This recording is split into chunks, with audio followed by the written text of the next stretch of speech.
मेरे प्रिय विद्यार्थियों, हिंदी की क्लास में आपका स्वागत है। यह हमारे प्रथम अध्याय पद का तीसरा क्लास है। पहले और दूसरे क्लास में हम लोगों ने पहला और दूसरा पद पढ़ लिया था। आज हम लोग अपने पाठ का तीसरा पद पढ़ेंगे। तो आइए शुरू करते हैं। आज हम लोग इस पद को पढ़ेंगे, उसके शब्दार्थ को जानेंगे, उसकी व्याख्या करेंगे। तो सबसे पहले मैं इस पाठ को सस्वर पढ़ देता हूँ, आप लोग मिला लीजिए। फिर मैं इसमें आए कठिन शब्दों को लिख दूंगा और उसके बाद इसकी सप्रसंग व्याख्या करूंगा। हमारे हरि हारिल की लकड़ी, मन क्रम वचन नंद नंदन उर, यह दृढ़ कर पकड़ी। जागत सोवत स्वप्न दिवस निसी, कान कान जकरी। सुनत जोग लागत है ऐसो, ज्यों करुई ककरी। सूतो व्याधि हम कौले आए, देखी सुनी न करी। यह तो सूर तिन्हीं लय सौंपो, जिनके मन चकरी।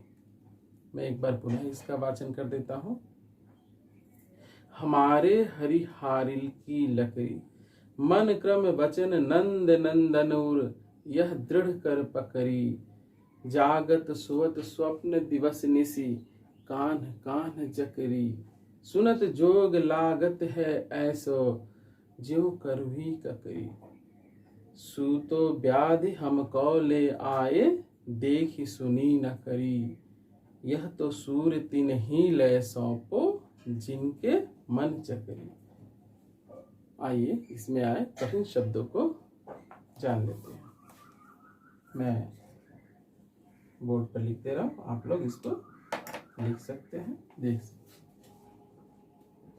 हमारा पहला शब्द है, ऐसे इसमें एक शब्द आया है हारिल। हारिल एक ऐसा पक्षी है जो अपने पंजों में एक लकड़ी को हमेशा पकड़े रहता है, जकड़े रहता है।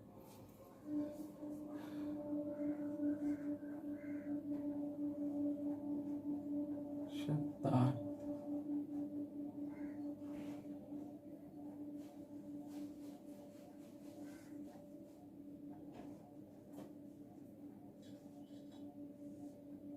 हमारा पहला शब्द है लकड़ी। लकड़ी का अर्थ होता है लकड़ी।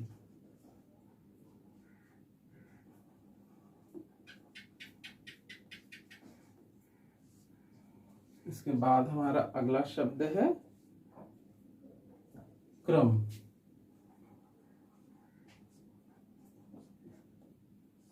क्रम का अर्थ है कर्म। उसके बाद हमारा अगला शब्द है वचन।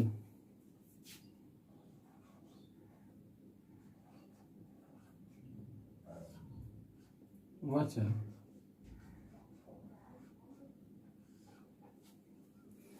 हमारा अगला शब्द है दृढ़ करी।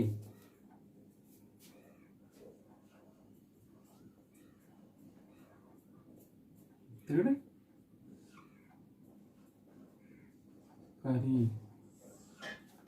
हमारा अगला शब्द है दृढ़ करी का अर्थ है मजबूती से।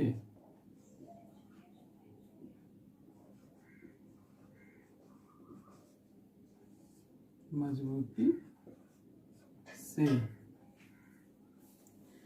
हमारा अगला शब्द है पकड़ी।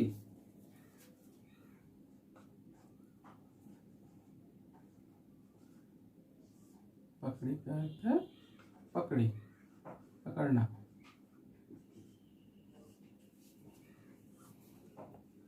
हमारा अगला शब्द है दिवस निसी।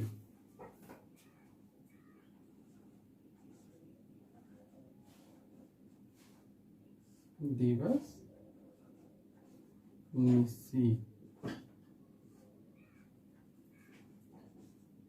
दिन रात।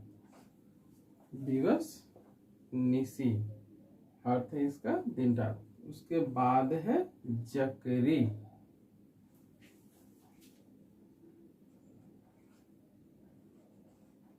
जकरी।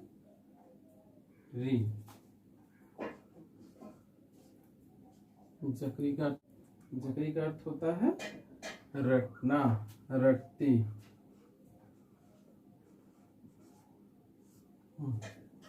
जकरी का अर्थ होता है रटती। सुनत जोग लागत है। करुई।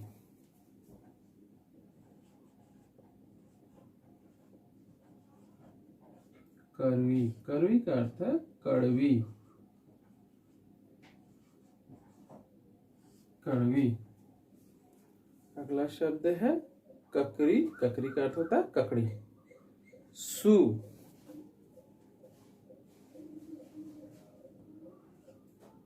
सु का अर्थ है वह।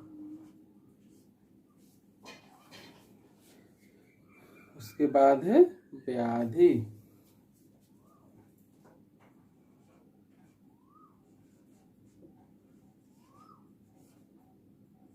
व्याधि का अर्थ है रोग।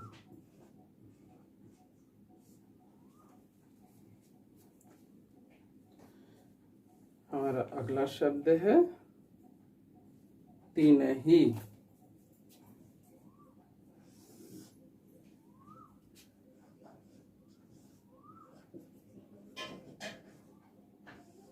तिनही, हमारा अगला शब्द है तिनही।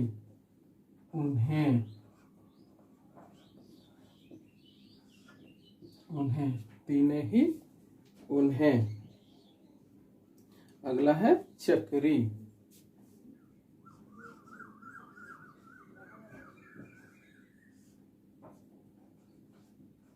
अस्थिर,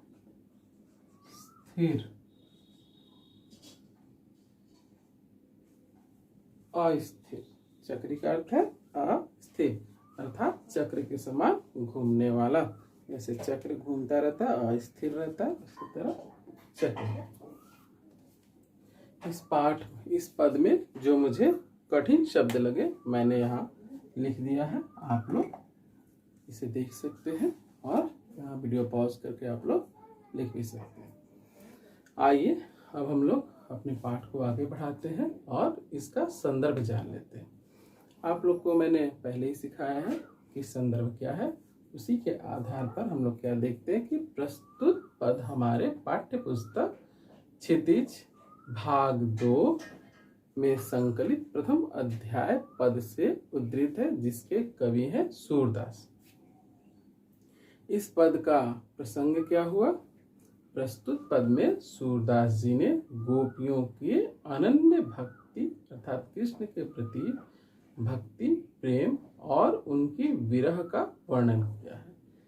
प्रस्तुत पद में सूरदास जी ने गोपियों का कृष्ण के प्रति जो अनन्य प्रेम और भक्ति है तथा उनके विरह का वर्णन किया है। आइए अब इस पद की व्याख्या करते हैं, अर्थात इसको अपनी भाषा में समझते हैं, सरल करते हैं। गोपियां कह रही हैं। हम लोग जानते हैं, कहानी हमें पहले से ही पता है क्योंकि मैंने पहले वीडियो में इसकी कहानी बता दी थी कि किस तरीके से उद्धव जी गोपियों को योग और ज्ञान का संदेश देने गए थे। यहाँ सूरदास जी ने योग और ज्ञान के ऊपर भक्ति और प्रेम को स्थापित किया, अर्थात जो उद्धव योग और ज्ञान का तर्क देते हैं, गोपियां उन्हें अपने योग, अपने भक्ति और प्रेम के तर्कों से काटती हैं। तो इस पद में भी हम लोग देखेंगे कि गोपियां किस तरीके से अपने तर्कों से, अपनी वाक पटुता से सगुण भक्ति को स्थापित करती हैं। किसके ऊपर? निर्गुण भक्ति के ऊपर, अर्थात निर्गुण ब्रह्म के ऊपर सगुण ब्रह्म की यहाँ पर विजय, यानी ज्ञान और योग पर भक्ति और प्रेम की विजय हम लोग देखेंगे। गोपियां करेंगे, हमारे हरि हारिल की लकड़ी। हमारे लिए श्री कृष्ण, हरि यहाँ कौन है? श्री कृष्ण है। तो हमारे लिए श्री कृष्ण उस हारिल पक्षी की लकड़ी के समान है, अर्थात जिस तरीके से हारिल पक्षी अपने पंजों में एक लकड़ी को दृढ़ता से पकड़े रहता है, उसी तरीके से हमने भी श्री कृष्ण को अपने हृदय में पकड़ लिया है, बसा लिया है। जिस तरह से हारिल पक्षी अपने पंजे में जकड़ी हुई लकड़ी को नहीं छोड़ पाता, नहीं छोड़ सकता, उसी तरीके से श्री कृष्ण भी हमारे लिए उसी प्रकार है, हम भी उन्हें कभी नहीं छोड़ सकती। तो हमारे हरि हारिल की लकड़ी। मन क्रम वचन नंद नंद नंद नंदन उर, यह दृढ़ कर पकड़ी। हमने अपने मन से, कर्म से और वचन से इसको नंद के पुत्र श्री कृष्ण को अपने हृदय में बसा लिया है, दृढ़ता से पकड़ लिया है। दृढ़ कर पकड़ी यानी दृढ़ता से, मजबूती से उन्हें पकड़ लिया है, यानी वो हमारे हृदय में पूरी तरीके से बस गए हैं। जागत सुवत स्वप्न दिवस निशी, जागते हुए, सोते हुए, सपने में, दिन हो रात हो, कान कान जकरी। हमारा मन क्या करता है? बस कान्हा कान्हा ही रटता रहता है, कान्हा का ही जाप करता रहता है। कब कब? जागते हुए, सोते हुए, सपने में, दिन में, रात में, यानी हमेशा हमारा मन क्या करता है? हम क्या करती हैं? श्री कृष्ण का ही जाप करती रहती हैं, बस कान्हा कान्हा ही रटती रहती हैं। यहाँ गोपियों का जो एक निष्ठ प्रेम है वह स्पष्ट होकर आया कि वह किस तरीके से और कितनी गहराई से श्री कृष्ण को प्रेम करती हैं, उनकी भक्ति और उपासना करती हैं। यहाँ प्रेम की अनन्यता का वर्णन हुआ है। सुनत जोग लागत है ऐसो, अब उन पर व्यंग करती हैं, उन पर कटाक्ष करते हुए, उन्हें उलाहना देते हुए कह रही हैं। किसे? उद्धव को उलाहना देते हुए गोपियां कह रही हैं, सुनत जोग लागत है ऐसो, ज्यों करुई ककरी। आपकी योग और ज्ञान की बातें सुन सुनकर ऐसा लग रहा है जैसे कड़वी ककड़ी खा लेने पर हमारे मुंह का स्वाद बिगड़ जाता है, उसी तरीके से आपकी योग और ज्ञान की बातें भी लग रही हैं, हमारा मन और व्यथित हो रहा है। सूतो व्याधि हम कौन ले आए, वह व्याधि आप हमारे लिए, यानी वह रोग हमारे लिए आप ले आए, जो देख ही सुनी ना करी, जिसे ना तो हमने कभी देखा है, ना सुना है, और ना ही कभी उसका भोग किया है, नहीं ना ही उसका कभी अभ्यास किया है। आप वह बीमारी हमारे लिए ले आए, यानी वो ज्ञान और योग को एक व्याधि के रूप में कहती हैं कि आप ऐसी बीमारी लेनी, उनके लिए ज्ञान और योग एक बीमारी के समान है। वह ज्ञान और योग को बीमारी की संज्ञा देती है। यह तो सूर्य तीन ही ले सौंपो जिनके मन चक्री। अब आगे क्या कहती है कि हे उद्धव, आप यह उन्हें ले जाकर सौंप दीजिए, यानी आप उन्हें यह बीमारी दे आइए जिनके मन चक्री, जिनका मन चंचल होता है, अस्थिर होता है, यानी जो चक्र के समान घूमता रहता है, यानी एक स्थान पर केंद्रित नहीं रहता है। आप यह बीमारी उन्हें, यानी योग और ज्ञान की बातें आप उन्हें दे आइए, क्योंकि हमारा मन तो श्री कृष्ण के प्रति एक निष्ठ है। हम गोपियां श्री कृष्ण की भक्ति और प्रेम में इतनी रम गई हैं कि हमारे लिए आपकी योग और ज्ञान की बातें नहीं है। ये बीमारी आप उनको ले जाकर सौंप दीजिए जिनका मन चंचल और अस्थिर है। आइए अब इस पद में जो विशेष बातें अर्थात भाव सौंदर्य और शिल्प सौंदर्य की बातें कर लेते हैं। प्रस्तुत पद में गोपियों का श्री कृष्ण के प्रति जो एक निष्ठ प्रेम है उसकी अभिव्यक्ति हुई है। इस पद की भाषा ब्रज भाषा है और सरल, सहज और भावानुकूल है। इस पद में आप देख सकते हैं ज्यों करुई ककरी में उत्प्रेक्षा अलंकार है। इसके साथ साथ हमारे हरि हारिल में अनुप्रास अलंकार है। कान कान में पुनरुक्ति प्रकाश है, यानी पुनरुक्ति प्रकाश अलंकार है। इस क्लास में इतना ही। अगली कक्षा में हम लोग अगले पद को पढ़ेंगे, उसके कठिन शब्दों को जानेंगे, उसकी व्याख्या करेंगे। अगर आपके मन में कोई भी प्रश्न हो तो आप लोग अपने स्कूल के वेबसाइट पर लॉगिन करके वहाँ जो चैट बॉक्स है, अर्थात जो हमारा ई पोर्टल है, वहाँ लॉगिन करके वहाँ जो ई चैट बॉक्स है वहाँ पर आप लोग मुझसे प्रश्न कर सकते हैं। मैं आप लोगों के प्रश्नों का अवश्य उत्तर दूंगा। आपका दिन शुभ रहे। धन्यवाद।